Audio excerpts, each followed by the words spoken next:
말씀의 순종으로 있는 길로 가게 하소서. 자, 우리 같이 기도하는 마음으로 따라 하시겠습니다. 슬픔을 새로운 사명으로 극복하게 하시고 말씀의 순종함으로 복된 길로 가게 하소서. 아멘.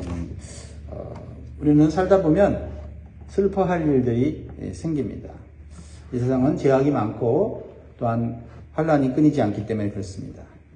그러나 우리에게 소망은 바로 하나님에게 있습니다. 왜냐하면 우리가 믿는 하나님은 슬픔이 변하여 기쁨이 되게 하십니다. 절망이 변하여 소망이 되게 하시는 능력의 하나님이세요. 그래서 여러분, 세상이 어둡고 세상이 환난이 많아도 우리가 절망하지 말아야 될 이유는 하나님 여전히 살아계시고 여전히 통치하시고 하나님 믿는 자들에게 하나님은 끝까지 소망을 주시는 줄 믿습니다. 첫 번째 우리에게 주시는 교훈은 인간에게는 실패가 있지만 하나님에게는 실패가 없다는 겁니다. 이스라엘 백성들이 그토록 원해서 세운 사울왕은 실패했습니다. 인간은 실패했습니다. 하나님께 불순종했기 때문이죠. 그리고 하나님께서 여러 차례 회복의 기회를 사울에게 주셨지만 그는 그 기회를 자신의 욕망을 채우는데 사용하고 말았습니다. 그래서 하나님께서 그를 버리셨어요. 그러자 선지자 사무엘은요, 깊은 슬픔에 빠졌습니다. 그래도 사울에 대해서 끝까지 기대를 했어요. 왜냐하면 그가 기름 부어 세웠고 하나님 말씀으로 계속해서 양육했고요. 그를 위해서 기도를 했어요. 특별히 정말 그가 불순종했을 때 밤새 철야하면서 기도했다고 했습니다. 그럼에도 불구하고 사울은 사무엘의 기대와 소망을 무너뜨렸습니다. 그래서 사무엘은 깊은 슬픔에 빠져서 아무것도 하지 못하고 낙심하고 있어요. 이렇게 하나님의 사람도 믿음의 사람도 기대와 소망이 무너지면 이렇게 슬퍼하면서 아무것도 하지 못할 때가 있어요. 사무엘은 사울 왕에 대한 개인적인 슬픔도 있었지만 나라가 앞으로 어떻게 될 것인가 하는 그러한 공동체적인 걱정도 있었어요. 그때 하나님은 사무엘에게 나타나셔서 위로하십니다. 인간은 실패하지만 하나님은 실패하지 않으시고 하나님은 새로운 계획을 갖고 계시다는 거예요. 인간의 계획은 실패할 수밖에 없지만 하나님의 계획은 결코 실패하지 않는다는 거예요. 우리에게 적용하지만 우리는 실패할 수 있지만 우리를 향한 하나님의 계획은 실패하지 않아요. 그래서 내가 실패했을 때 우리는 다시 하나님의 새로운 계획을 붙잡는 믿음이 있어야 될 줄 믿습니다.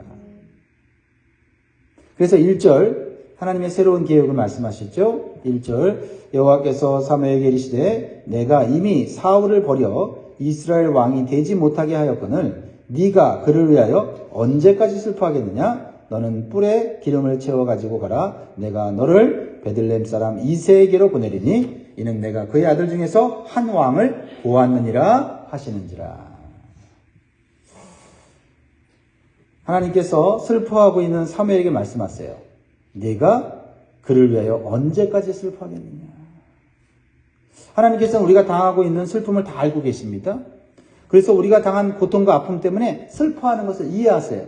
하지만 하나님은 우리가 계속해서 슬퍼하면서 사는 것을 기뻐하지 않으세요. 왜냐하면 하나님은 그 슬픔을 극복할 수 있는 놀라운 계획을 가지고 계시기 때문이에요. 그러므로 혹시 실패나 고난을 인해 슬픔 가운데 있는 성도들은 나 자신이나 세상을 보고 절망할 것이 아니라 나를 향해 새로운 계획을 갖고 계시는 하나님을 바라보고 다시 일어나야 될 줄 믿습니다. 그래서 깊은 슬픔 속에 있는 사무엘에게 네가 언제까지 슬퍼하겠느냐 라고는 말씀을 주신 것은 이제 사울 바라보지 말고 하나님 바라보라는 거예요. 슬픔을 기쁨으로 바꿀 수 있는 하나님의 새로운 계획을 바라보라는 것입니다. 사람이 아니라 이제는 하나님께 소망을 두어야 한다는 겁니다. 그래서 하나님께서는 베들레헴에 살고 있는 이새의 아들들 중에서 새로운 왕을 세우시겠다고 말씀하셨어요. 내가 그의 아들들 중에서 한 왕을 보았느니라. 우리는 현재만 봐요. 과거만 봅니다. 과거를 보고 우리는 후회하고 슬퍼해요. 현재를 보면서 절망하고 낙심합니다.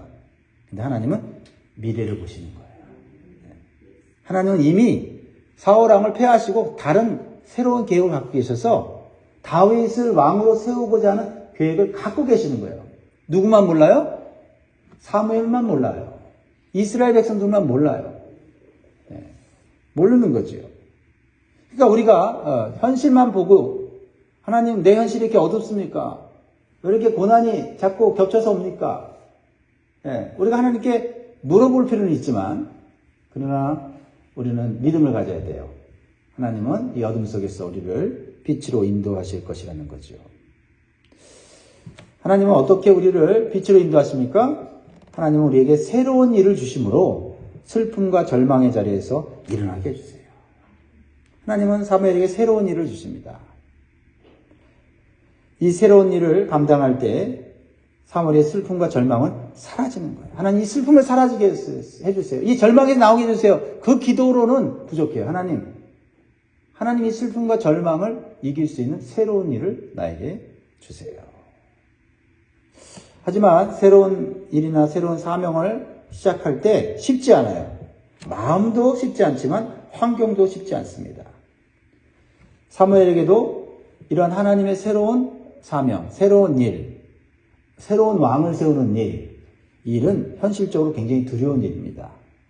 지금 실세는 누굽니까? 사울입니다.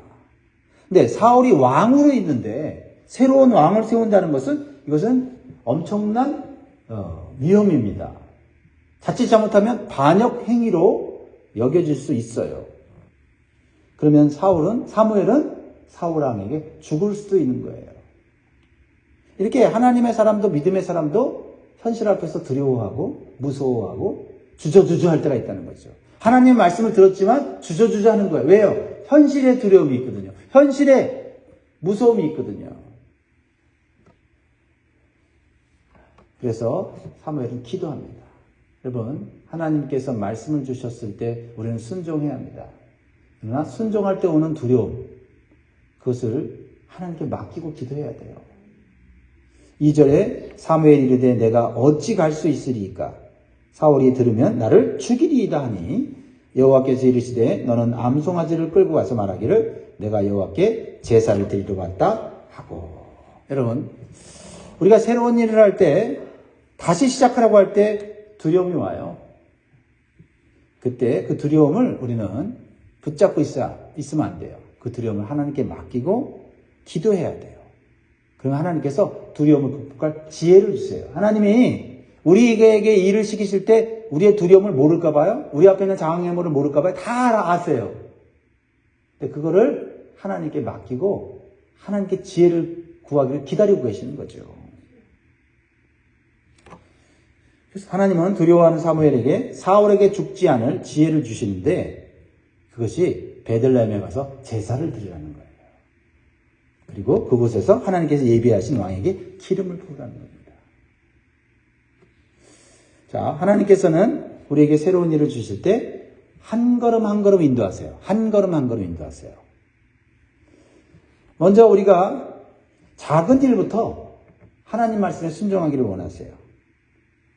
그러면 그 다음 단계의 일을 또 가르쳐 주시고 그 다음 단계를 또 가르쳐 주시고 그러니까 순종과 함께 하나님은 그 다음 단계의 일을 우리에게 알려주세요. 근데 우리는 답답하잖아요.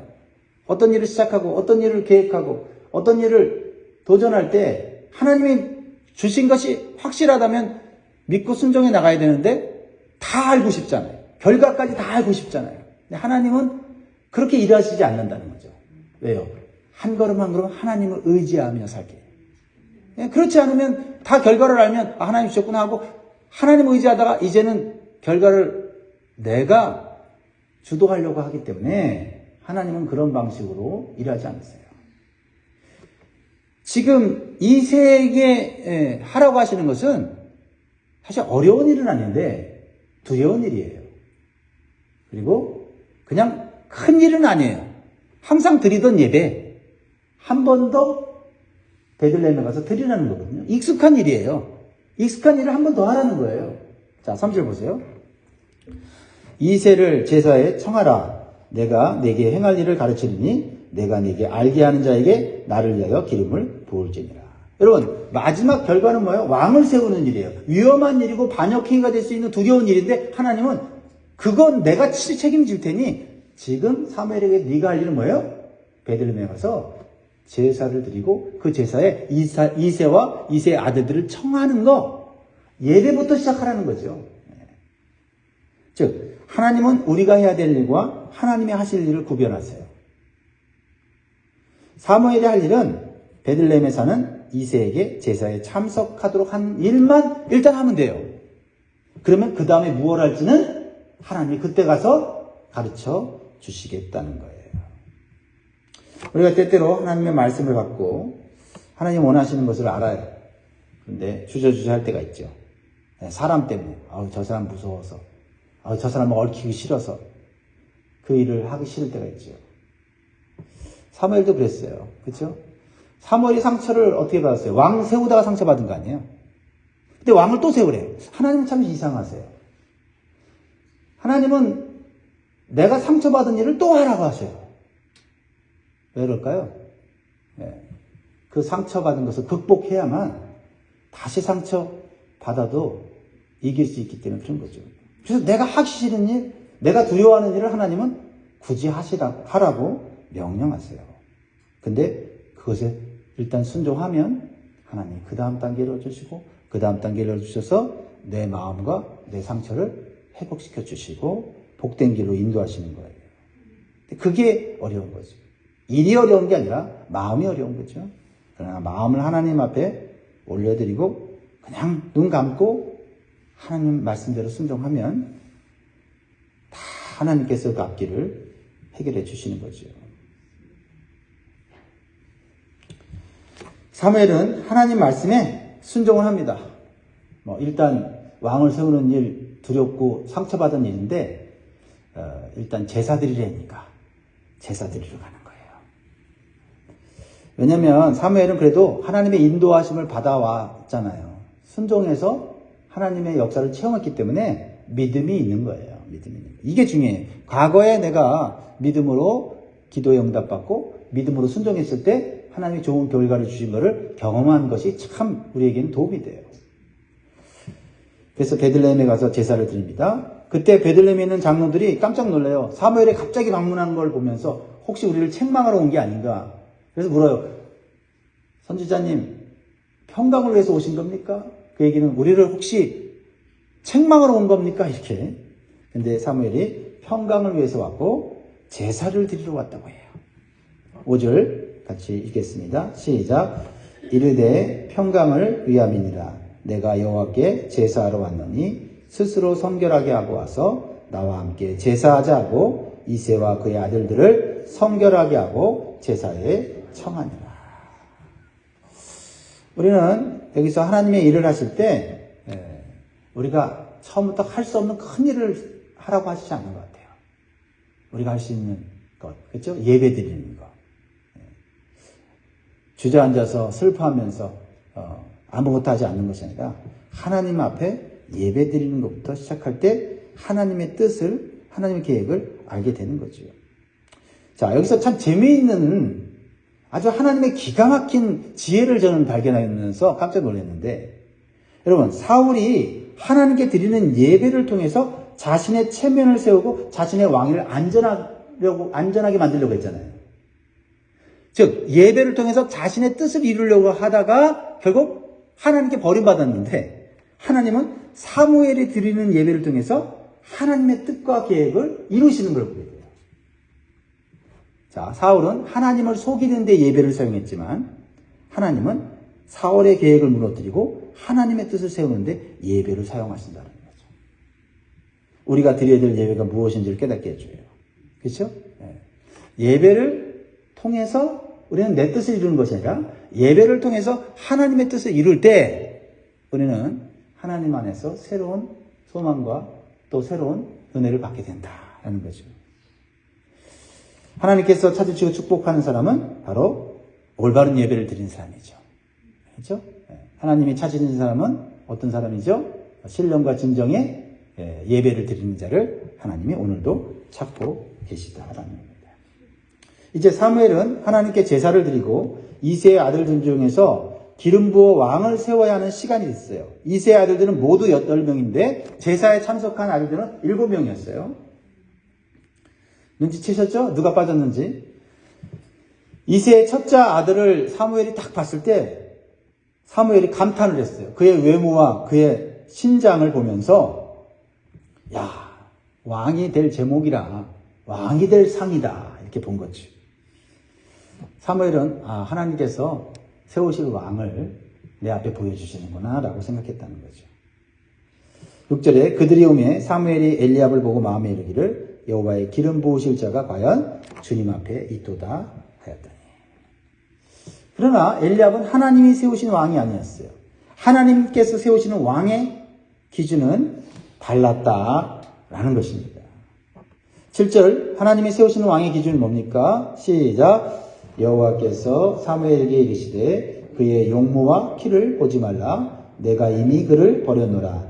내가 보는 것은 사람과 같지 아니하니 사람은 외모를 보거니와 나 여호와는 중심을 보느니라 하시더라. 여러분, 이것은 우리에게 무엇을 가르쳐줘요? 아무리 영성이 뛰어난 사무엘이라도 기도하지 않으면 하나님의 뜻을 알 수가 없고, 기도하지 않으면 우리는 육신의 눈으로 상황을 볼 수밖에 없다는 거예요.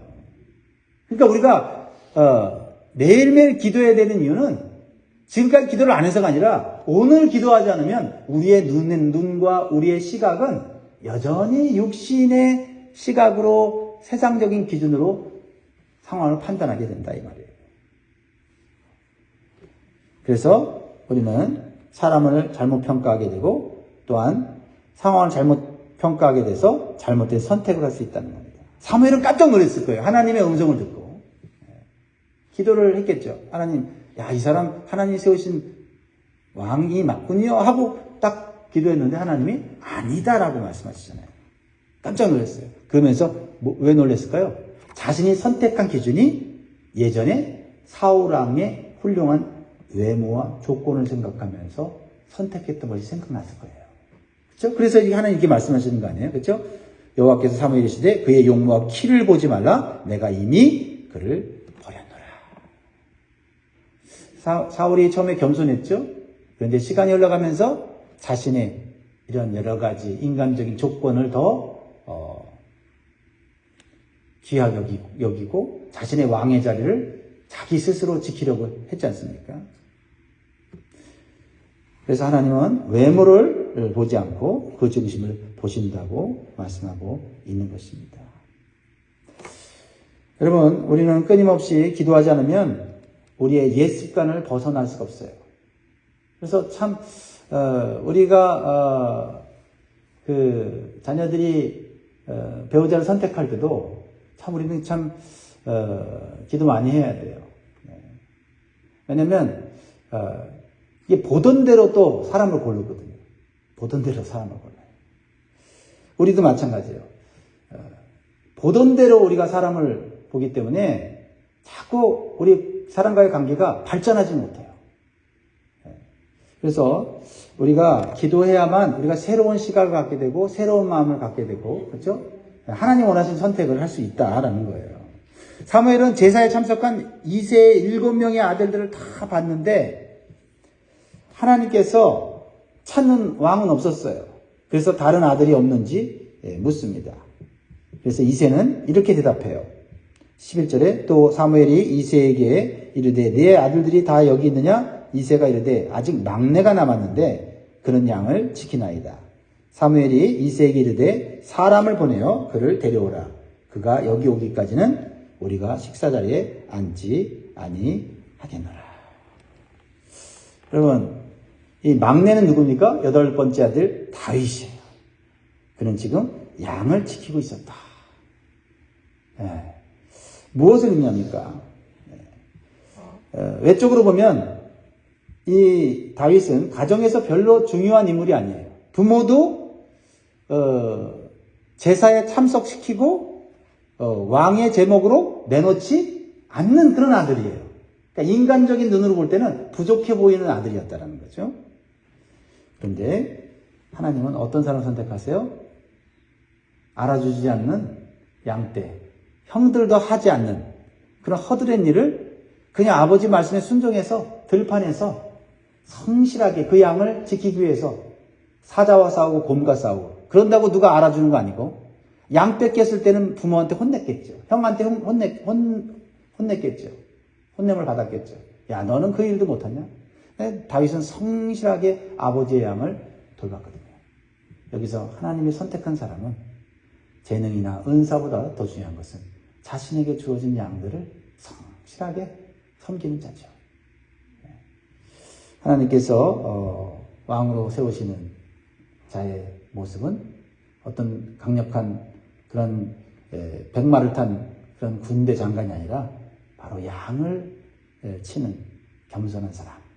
그래서 왕자로 태어난 모세가 하나님의 일을 하려 할 때 그는 실패했지만, 그가 미디안 광야에서 40년 동안 아무것도 아닌 존재로 양들을 치면서 고독한 그 세월을 보냈을 때 하나님께서 그를 사용하셨다라는 거예요.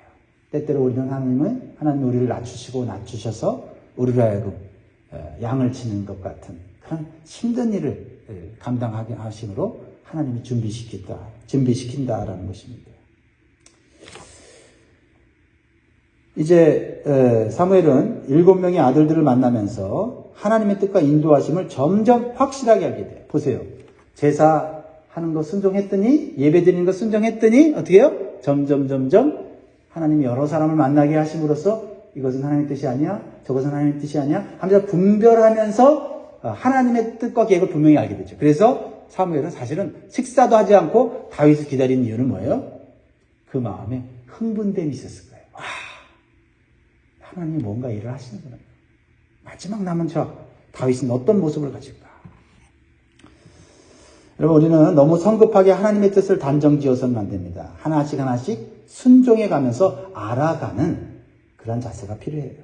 이제 소년 다윗이 와요. 다윗의 모습을 이렇게 표현합니다. 12절. 이에 사람을 보내어 그를 데려오매 그의 빛이 붉고 눈이 빼어나고 얼굴이 아름답더라. 여호와께 이르시되 이가 그니 일어나 기름을 부으라 하시는지라. 하나님께서 드디어 하나님의 뜻과 계획을 분명하게 말씀하셨어요. 이제 사무엘은 기름만 부으면 되는 것입니다. 사무엘이 해야 될 일과 하나님의 해야 될 일을 분별해서 순종했을 때 모든 일이 잘 되지 않습니까? 다윗은 어리지만 그 내면의 아름다움을 표현해주고 있는 것이죠. 하나님은 외모를 보시지 않고 중심을 보기 때문에 다윗의 그 중심을 보시고 하나님은 하나님의 계획 속에 왕으로 세워주신 것입니다. 자, 다윗에게 어떤 일이 일어납니까? 마지막으로 13절 같이 읽습니다. 시작. 사무엘이 기름 뿔병을 가져다가 그의 형제 중에서 그에게 부었더니 이날 이후로 다윗이 여호와의 영에게 크게 감동되니라. 사무엘이 떠나서 라마로 가니라. 할렐루야. 하나님이 다윗의 외모가 아니라 중심을 보셨어요. 그의 성실함을 보셨어요. 그런데 그럼에도 불구하고 하나님은 어떻게 해요? 그냥 쓰지 않으세요. 성령을 부어서 쓰시더라 이 말이에요. 성령을 부어서. 하나님께서는 우리에게 새로운 일을 맡기실 때 성령의 기름을 부어주시기를 원하세요. 아무리 우리가 능력과 재능과 경험이 있어도 성령을 받지 않으면 우리는 사울처럼 실패하고 죄에 넘어질 수 있기 때문이에요. 하지만 성령에 감동되어 말씀에 순종하면서 나아가면 하나님의 뜻과 계획을 뿐 아니라 하나님이 보호하시고 인도해 주시는 줄 믿습니다. 이제 사무엘은 슬픔을 극복하고 새로운 기쁨과 소망을 가지고 남은 인생을 살게 돼요. 그렇죠? 인생의 말년에 얼마나 나는 이제 정말 절망이야, 낙심이야 하면서 막 괴로워했잖아요. 근데 하나님께서 상처받은 그 일을 회복시켜 주시는 거죠. 하기 싫은 왕을 세우는 일을 하게 하심으로 하나님께서 그 마음의 기쁨과 소망을 넣어주시는 것입니다. 그렇습니다. 하나님 우리에게 새로운 일과 새로운 사명을 주심으로 슬픔과 절망 속에서 일어나게 하신다는 것을 기억하시기를 주의 이름으로 축복합니다. 그러므로 작은 것부터 순종하면 그 다음 단계로 이끌어 주실 줄 믿습니다. 자, 우리 오늘 기도 제목 한번 읽어볼까요? 시작. 슬픔을 새로운 사명으로 극복하게 하시고 말씀에 순종함으로 복된 길로 가게 하소서. 아멘. 오늘부터 사순절이 시작됩니다. 이 사순절 40일 동안 우리가 예배하고 회개하고 예수님의 십자가를 묵상하고 예수님을 닮아가는 시간이 되면 좋겠습니다.